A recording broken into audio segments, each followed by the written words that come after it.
Welcome to a video about enterprise systems and processes U22059. Remember that when you're watching this video you can pause it at any time to review the more detailed parts on the pages that I'm going to be talking about. So let's have a look at ESP. What's the unit about? So what skills are you going to gain if you take this unit? Well, in the modern business world, technology is touching every part of business. Automating operations, securing systems, managing money more securely, allowing instant business analytics, allowing teams to work together, effectively supported by augmented reality and the Internet of Things. So we're going to look at some of these areas which are underpinned by, in our case, SAP software. So what will you learn on ESP? Well, you'll be using the best ERP software system in the world, which is SAP S/4HANA. Talk more about SAP in a minute. It's a tile-based, interface-driven software that allows managers to manage their businesses in an optimal way. You will learn how to select and implement an ERP system and how it can optimize the running of a business. You will become experienced in using the latest software, and you'll also gain business and IT skills that companies are crying out for at the moment.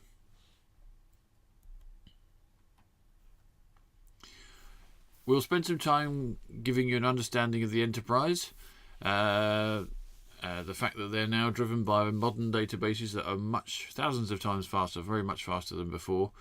They can deliver the results of enterprise-wide queries in seconds. So instead of you having to do a batch run and have everything analysed overnight, now you can actually get those things to happen in the space of a boardroom meeting time. We'll look at global what-if analysis and see how that's made possible by this, how board meetings can decide things faster, and basically companies how they can implement real-time business. Enterprise software is changing, and it can also learn from global sensors. It can bring in meaning from multiple sensors and then allow big data analysis to be done on that data. It can also allow mass production for order quantities of one, so you can actually redirect what the production line is doing in the space of one item coming down the line. So it's very adaptable, and what you see in the picture there is the SAP Digital Business Boardroom, where on the left hand side you have a global view of the company, which is all being updated in real time. In the centre, they're looking at a forecast of what the next trend on sales will be, and on the right hand side they're looking to drill down into one particular territory to see what's happening there, and they can do what-if analysis, such as have we got enough salesmen in one territory, what happens if we add another one, and what does it do to the accounts. And they can see all of that in the space of 3 screens. So we are in the process of implementing a SAP Digital Business Boardroom using SAP Cloud Analytics. With these skills, you're going to become very employable. We know that employers would like to take our students direct, so it's a good string on your bow for having good skills. One of the assessments is a research poster. So here you see a typical one. There's a home page with referencing. This is put together as a group, and then each of the individual pages that each member of the team made are shown on the right hand side there. So this is the first assignment, which I'll talk more about in a second.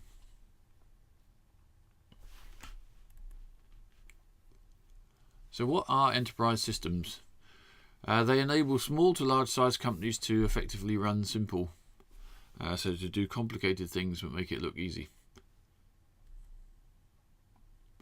And we will go around this construct of enterprise solution elements, starting with planning.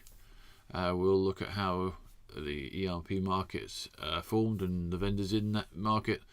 We'll look at real-time business. We'll look at achieving business goals and allowing systems to do that. We will look at data analysis and reporting, etc. We'll also then go on to preparation. What you have to do with systems before you implement an ERP system to make sure it works well. We'll look at business process re-engineering and management to a certain extent, and then we'll go on to deployment, and you'll learn how to select one of these systems, make sure all the hardware is correct for it, and how to deploy it. And that doesn't only involve the actual hardware design, but also how you bring people along with you. The culture change and project management of one of these projects is key. So we'll also have some case studies which you can look at, see good and bad practice. And then finally we'll look at the run side of things, how it's implemented, what things you have to do in terms of training, etc. So giving you a good appreciation of the whole cycle of implementing these systems. So ERP runs global business. You'll learn the benefits of using enterprise-wide software systems such as ERP, what you can do with them, how they are selected and implemented. You will also learn about the need to change company culture, as I've said, and to manage large projects. Very important. We're in the SAP University Alliance, and we have a SAP Next Gen Innovation Hub lab at Portsmouth. But we also do look at other software such as from competitors, Oracle, Microsoft Dynamics, which is the ERP arm of Microsoft, Infor, NetSuite, which was just bought by Oracle, and Epicor. And there's also Sage. They have ERP software too. If you're considering doing a placement after year 2, you'll be interested that both SAP and Oracle offer 50 placements each. So SAP is up by the M25, M3 junction, and Oracle is next to Microsoft in Reading. So just some locations where you can get a placement. It doesn't have to be in production or in software design. It can be in sales or marketing or customer service, that kind of thing. And I think SAP this year had 25 placements for sales and pre-sales people. It's a good career.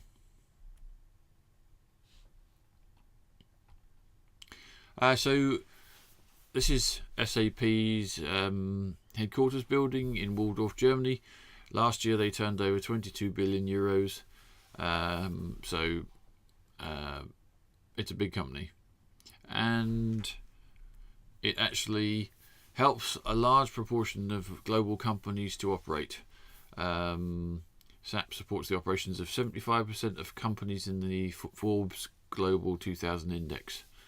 So a lot of companies trust SAP to support their operations, and in fact SAP's role, it sees itself, is to use enterprise software to help its own customers do what they do better. That's why you don't really hear of SAP.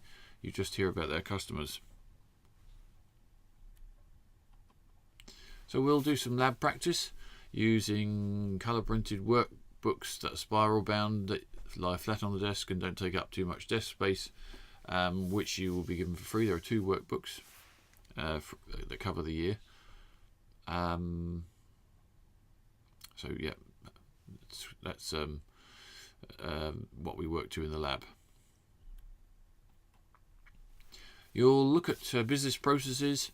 So here we have the order to cash process, and it includes several sections. So there's sales and distribution, creating an invoice, dealing with customers, sales order, picking stuff for sale, for shipping, etc. You've got materials management, which is procurement and financials. Procurement, checking stock status and moving goods to one place to another. And in the green side there you've got financials, which is all to do with creating an invoice for the customer and then post the payment when they send a payment for what you've sent them. So you'll get some skills in being able to do all this stuff in different departments.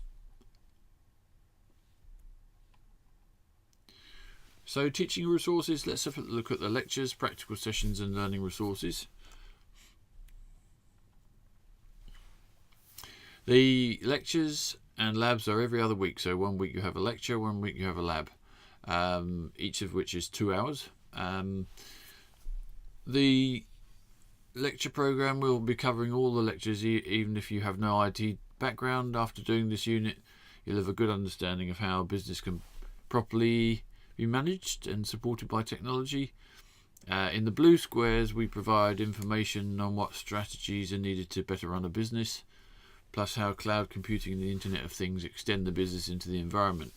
We'll look at digital transformation of business and how products previously sold as standalone items are now sold as a service to give buyers a better overall package. For example, where a pump might have been sold in the past, companies are now pumped water as a service, where the supplier uses sensors and digital twins to ensure the pump is always operating properly, so that they actually monitor the pump, and it is down to the company itself to actually provide the service of pumped water and not just sell a pump which then might not work later on. So in the green squares we'll look at ERP selection, deployment, and then these different functional areas to see what the software is like and what the business functions are. And the lab practicals, we basically go through a steady progression through the year, doing sales and distribution case study, procurement case study, materials management, production case study, financial accounting, and management accounting or cost accounting.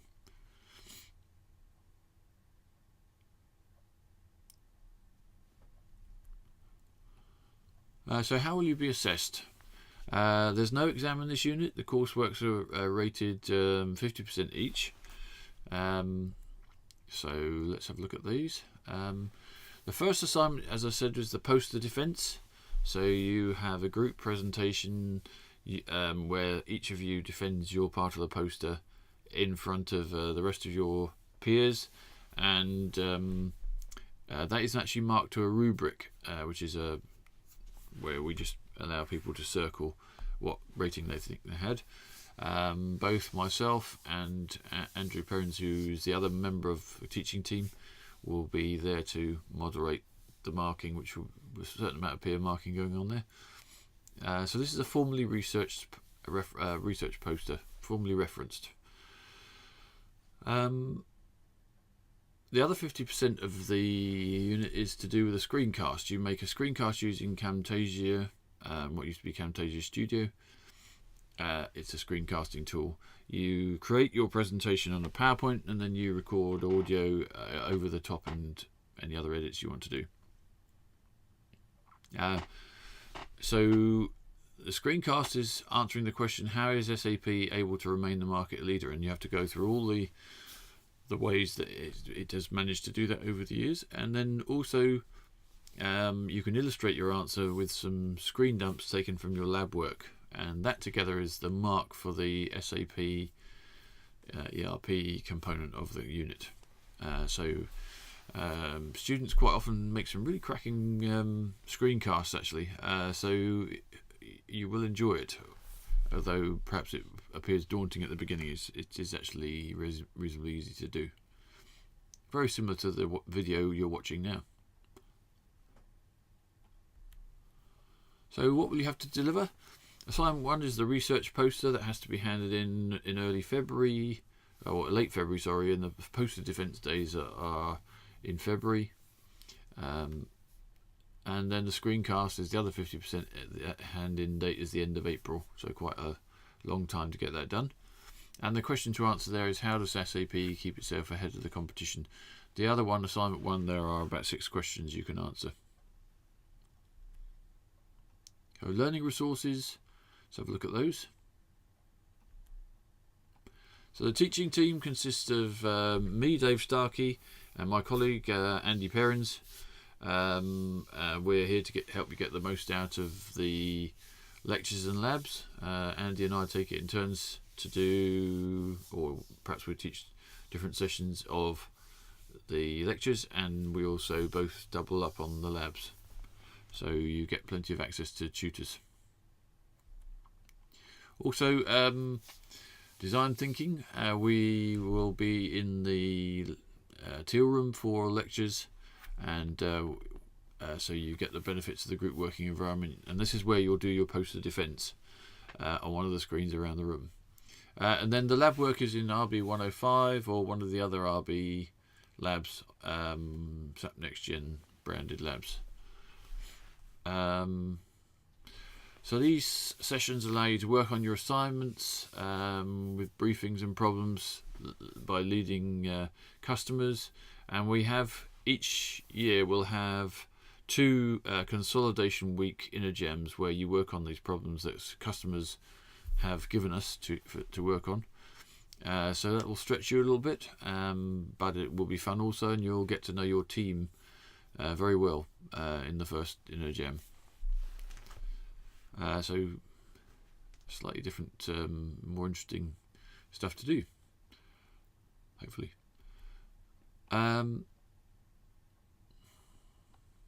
So there's a Moodle site where you can get all the lectures, all the case studies to look at, all the lab works, and there is also the free lab book which we give out, and it's free to everybody. So 2 about half-inch thick wire-bound lab workbooks. So the ERP skills that you pick up in this unit are recognised as important by many modern employers, so bear that in mind. Future opportunities, you can get skilled and accredited and get a big salary if you choose to, and you do that by paying an annual subscription. You just pay it for 12 months access, and that gives you access to the SAP Learning Hub. So there are some links there if you want to find out more about the Learning Hub. As I say, this is allows you to be accredited, but it's also extracurricular, so you don't have to engage with it if you don't want to. It's just there. There are booklets which I will give you which describe what's on offer. But also bear in mind that there are free MOOCs. SAP has a MOOC called OpenSAP, and there are lots of very interesting courses. You can either do them as they run, in which case if you complete it and do the 1-hour test and are successful in that, you get a certificate of completion, or you can just access them self-paced and you don't get any certificate, but you get the learning. And there are videos, etc. too. And some of those courses you can actually get access to a system to practice on.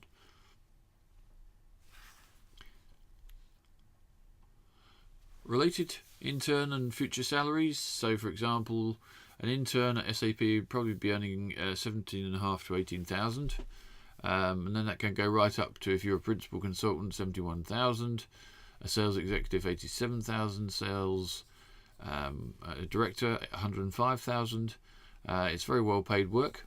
Or if you choose to take the level 6 unit, which kind of goes on from ERP Business Intelligence, that's U21807, then you can gain skills, more skills in modelling, and become a BI or Business Warehouse consultant.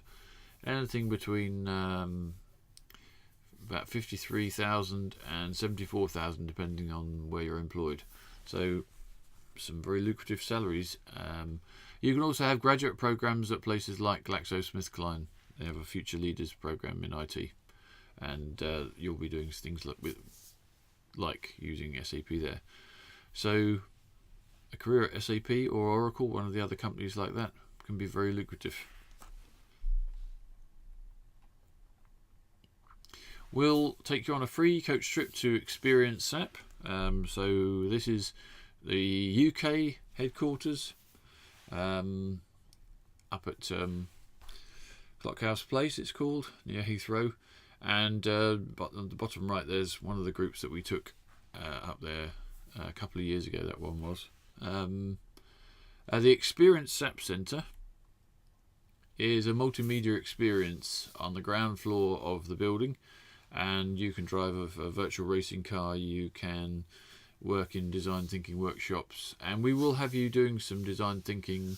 The trips go in February. The trip's always been rated 5 out of 5 by students, which is great. They provide lunch. We leave about 8:15 and we get back about 5:30 back to Richmond. So it's well worth going on. We are restricting the numbers so that we get a very good quality level of student, because we want the best to be offered up to SAP, really. So it's up to you. There's a video there. If you play that, then that gives you a very good idea about what ExperienceSEP is about. So, Enterprise Systems and Processes, ESPU 22059. Educate yourself and be able to play a part in digital transformation of business, which is a big thing at the moment. We have our SAP Next Gen Innovation Lab, which we've built relationships with large companies who provide us with problems. You'll be working on those in InnoGems. You can help the company extend its boundaries into the environment and use real-time data to run a profitable enterprise. So why not give enterprise systems and processes a go? You'll give yourself a big opportunity to grow, assisted by helpful staff, and we really do care that you get the most out of the course and are ready for the workplace. So thank you very much for listening.